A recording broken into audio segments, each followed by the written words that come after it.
এই কোরআনে একটা সূরা আছে, কেন নাযিল করছেন আল্লাহ? উলামা বলবে আল্লাহ তার পরিচয় দিবেন, কুল হুয়াল্লাহু আহাদ আল্লাহুস সামাদ লাম ইয়ালিদ ওয়া লাম ইউলাদ ওয়া লাম ইয়াকুল লাহু কুফুয়ান আহাদ। উলামা বলবে আল্লাহ তার পরিচয় দিছে, আমিও বলবো আল্লাহ তার পরিচয় দিছে। কিন্তু আরেকটা কথা আমি বলবো, আল্লাহ এই সূরা এই জন্য নাযিল করছেন যে উম্মত আমার বান্দা কোরআন পড়তে পারে না, এই জন্য কোরআন পড়তে পারে না। যখন পড়তে পারে না তো কোরআন খতমের সওয়াব পাবে তো পাবে কোত্থেকা? একদিকে তো আমার উম্মত, একদিকে তো আমার বান্দা, আরেকদিকে তো আমার মাহবুবের উম্মত।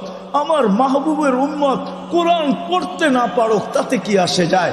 কোরআনের সওয়াবের থেকে, পুরা খতমের সওয়াবের থেকে যেন বঞ্চিত না হয়, এই জন্য আল্লাহ সূরা ইখলাস নাযিল করছেন। একবার পড়তে দেরি 10 পারার সওয়াব দিতে দেরি করেন না।